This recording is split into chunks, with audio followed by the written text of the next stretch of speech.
Cian, I suppose, first question, what position are you going to play this week? Jesus, I don't know. I'd just take any position I'm given. Just happy to be involved. I saw you speaking after the game, but Tadhg, I might just ask you, as another front row player, you can obviously appreciate the shift that Cian would have had to put in the second half yesterday, switching across to hooker. Can you talk us through almost even the technical things of differences between what Cian would have been doing or what you would be doing at tight head if you ever had to go in at hooker?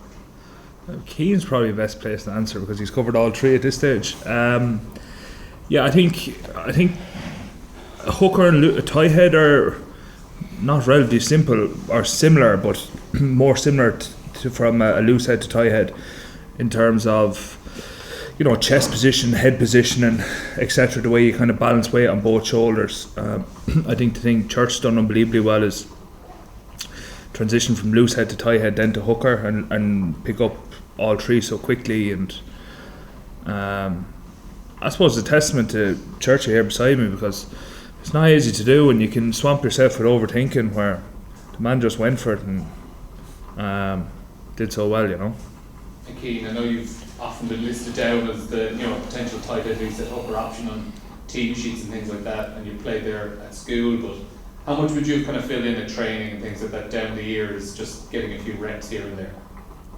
I think the last time I hit a scrum was about 2008. I've done a couple of setups here and there, yeah. But to go live and stuff, it's been a while, yeah. But front row, in my opinion.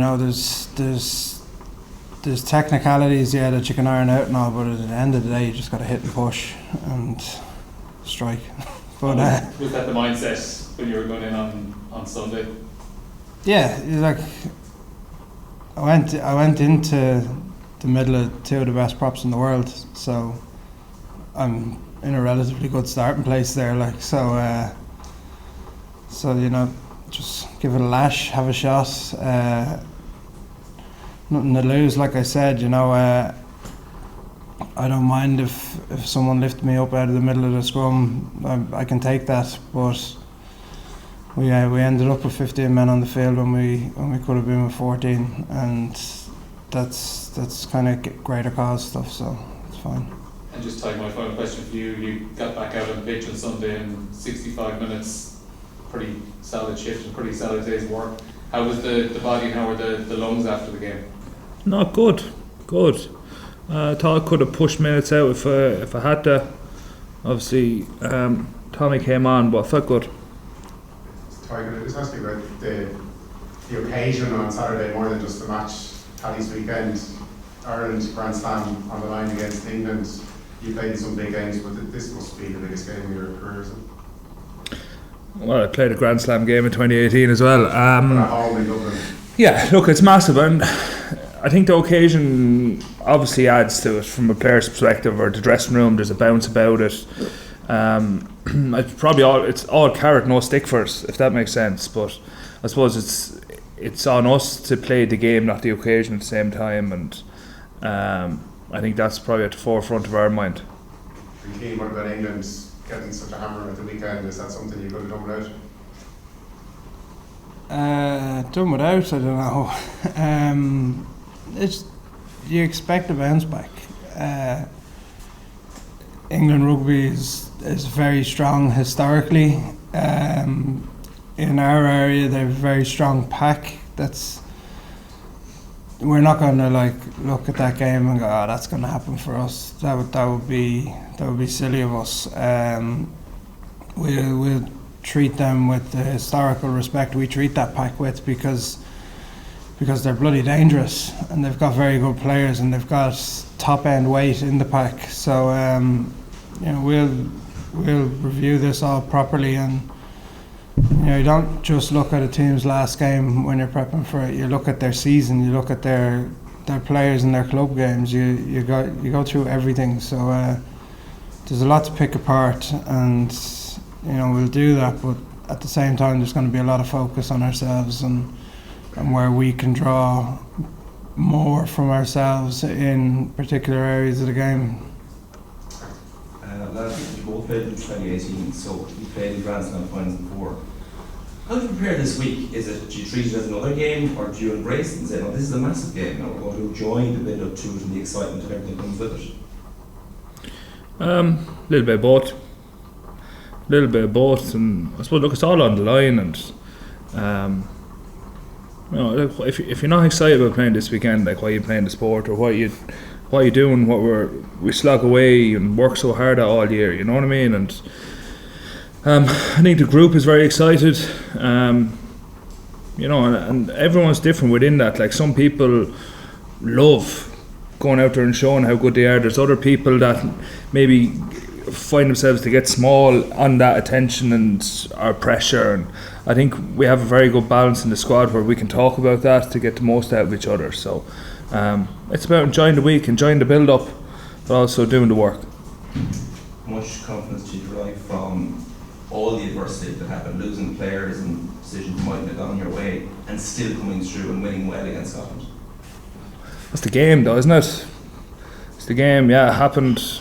Great if it didn't happen, but you learn about yourself, and something we've talked about now for years, really, to be honest with you.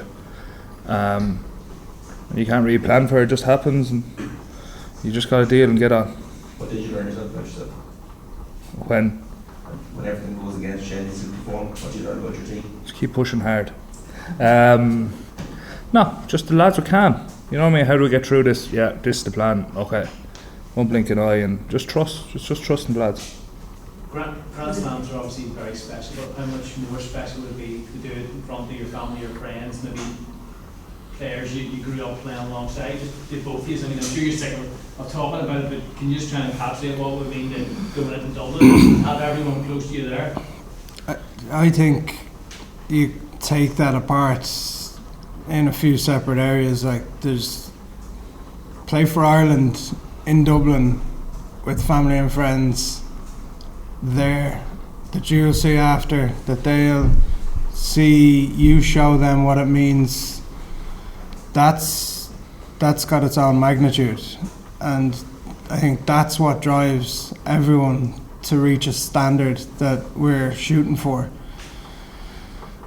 At the end of that, if we've done all of that, we get a great prize and we get an unbelievable celebration. But for us to do justice to everything that we train for, and to play in front of family and friends on our home patch on the weekend that it is, I think that's such a huge drive for us. We accept what the end of it is, and you might have a Grand Slam and a championship, but you park that bit, and it's about performance and preparation for performance, and to know that your family have seen you show what this means to you and what it means to each other as a group.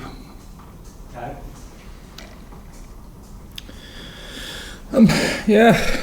Like, it means a lot.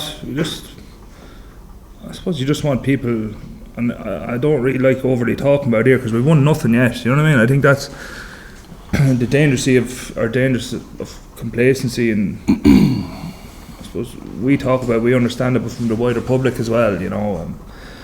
But it's just to show people, or you hope that, you know, us wearing a green jersey and playing well, that people can be proud to be Irish, that can associate with us.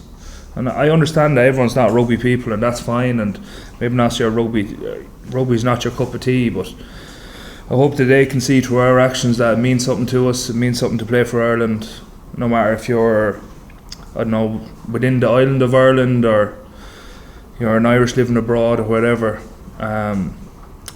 Just to see that, you know, it means something to us, and hopefully they can be proud of us. You've both been around the squad for a number of years, and early in the tournament, I think Paul O'Connell and I think Brandon Driscoll was part of this, and some of the former players have said that in the past, if Ireland went into a tournament maybe as the number one team in the world, big favourites of the tournament, there would have been a degree of embarrassment there playing it down. There seems to be a switch in mentality where a lot of the younger players do nothing but success. Have you guys noticed that it's now something that maybe the younger players just embrace, they relish, rather than maybe in the past Ireland teams would have shied away from? I think people are different.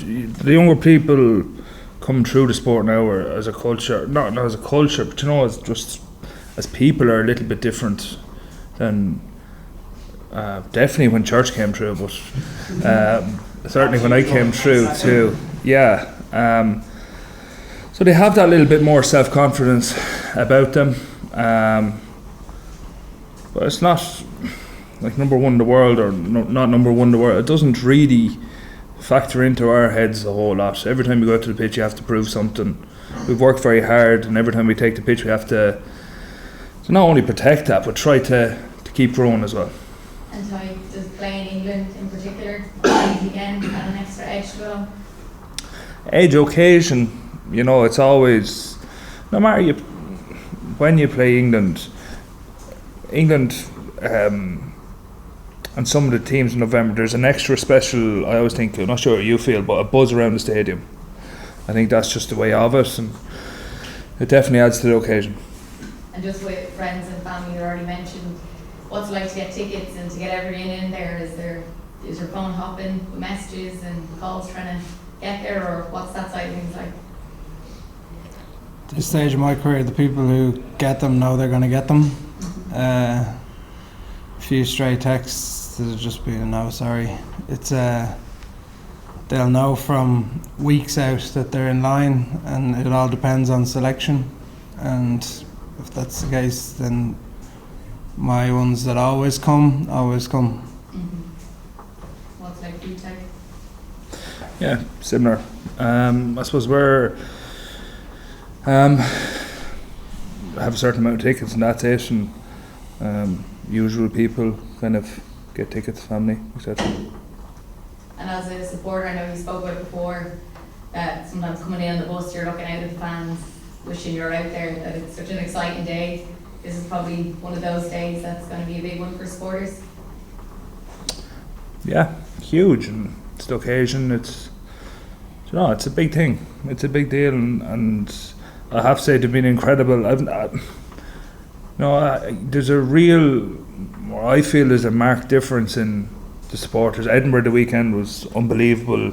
I know maybe it was Sunday game, so a lot of people were over Saturday, but the captain's run, it was just jammers getting onto the bus, and you can feel it, and players feed off that, you know what I mean? And there definitely is that wave and that they bring, and I expect it to be class the weekend.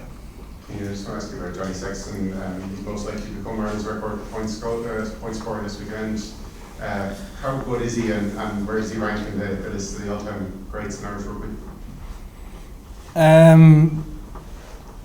He's himself, isn't he? Like Johnny has his own standards, and all of us strive to get to those standards, and we get it absolutely torn into when we don't, but we try. Johnny's standard is so high, and it has been for so long, that it just drives something special in him. And he deserves all the accolades he gets, because he's a fierce competitor, an unbelievable professional. His whole life revolves around rugby. His family support him incredibly well to be the player and person he is. But I think he's very aware that team success is the most important thing, and that's the most important thing to him. He could take the points tally, and someone down the line will take it off him. But if he takes a victory the weekend, no one will ever take it off him, and it's something that belongs to him in a special group. That's the sort of thing that's going to drive Johnny. And he lives for that successful feeling after a game. The Johnny you see after a game is the most enjoyable Johnny to be around. It's a different person. It's class. So if anything's going to make me play better, it's to get to meet that Johnny for a while.